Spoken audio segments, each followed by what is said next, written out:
तो बड़ी खबर और अहम तस्वीर जो आज की है वो फिर से आप देख लीजिए। दिल्ली नगर निगम के सदन में हंगामा अब भी जारी है। आप और बीजेपी पार्षदों ने एक दूसरे के खिलाफ नारेबाजी की है जो लगातार चल रही है। धक्का मुक्की तक की नौबत आ गई। सदन में पर्चे भी फाड़े गए। ये तस्वीरें आप देख रहे हैं। दिल्ली के नागरिकों ने पार्षद तो चुन दिया, लेकिन अब पार्षदों को जब मेयर चुनना है तो तस्वीर देखिए।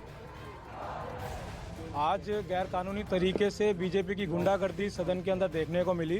उन्होंने एल्डरमैनों को पहले शपथ दिलाने का काम करने का स्टार्ट किया, जबकि इलेक्टेड मेंबर जो होते हैं वो पहले शपथ लेते हैं। उसी के ऊपर मैंने उनसे कहा कि ये आप गैर कानूनी तरीके से काम करें। सेक्रेटरी साहब को मैंने कहा तो बीजेपी के जितने पार्षद एल्डरमैन सारे इकट्ठे होकर जबरन तरीके से एक साथ शपथ लेने के लिए इकट्ठा थे।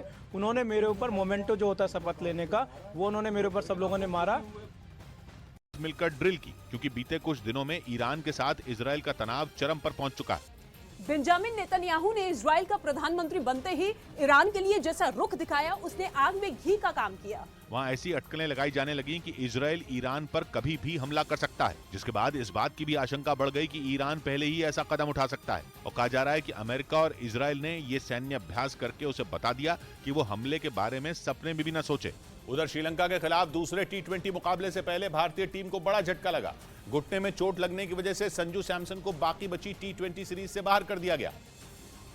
यानी अब वो श्रीलंका के खिलाफ सीरीज के बाकी बचे मैचों में नहीं नजर आएंगे। मुंबई के वानखेड़े स्टेडियम में श्रीलंका के खिलाफ टी20 सीरीज के पहले मुकाबले में फील्डिंग के दौरान संजू सैमसन के बाएं घुटने में चोट लग गई थी। यूक्रेन के रक्षा मंत्रालय ने पूरी दुनिया को डरा देने वाला एक दावा किया। यूक्रेन के रक्षा मंत्रालय के एक अधिकारी के मुताबिक पुतिन ने बेलारूस और क्राइमिया में परमाणु हथियारों की तैनाती कर दी। एक रोज पहले ही यूक्रेन ने इस बात की आशंका जताई थी कि इसी महीने पुतिन बहुत बड़ा हमला बोल सकते हैं। और अब वहां के रक्षा मंत्रालय ने दावा किया कि पुतिन ने बेलारूस और क्राइमिया में परमाणु हथियार तैनात कर दिए, क्योंकि यूक्रेन ने साल की शुरुआत में ही उन्हें खून के आंसू रुला दिए। उसने ऐलान किया था कि सिर्फ 2 ही हमलों में पुतिन के 500 सैनिक मारे गए।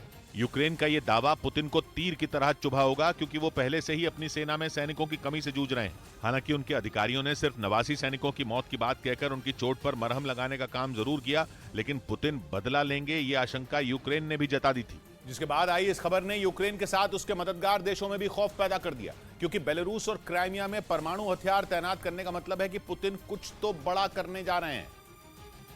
और आशंका जताई जा रही है कि इतनी बड़ी संख्या में अपने सैनिकों की मौत का बदला पुतिन परमाणु हमले से भी ले सकते हैं। इसके लिए उन्होंने बेलारूस में परमाणु हथियार तैनात कर दिए। बेलारूस की सीमा से यूक्रेन की राजधानी कीव की दूरी 100 किलोमीटर से भी कम है। मतलब ये कि रूसी सेना बड़ी आसानी से कीव को परमाणु हथियार से निशाना बना सकती है, क्योंकि जंग की शुरुआत में भी हमले के लिए पुतिन ने बेलारूस के रास्ते का ही सहारा लिया था और उनके सैनिकों ने वहां से घुसकर यूक्रेन के कई शहरों में तबाही मचा दी थी, जबकि राजधानी कीव को भी कई दिनों तक उन्होंने घेरे रखा था। और एक बार फिर ये आशंका जताई जा रही है कि बेलारूस की जमीन से ही यूक्रेन की तबाही की स्क्रिप्ट लिखी जाएगी। लेकिन यूक्रेन ने जो दावा किया उससे ये साफ लगता है कि पुतिन इस बार अपने सैनिकों की मौत का बदला लेने में कोई चूक नहीं चाहते हैं।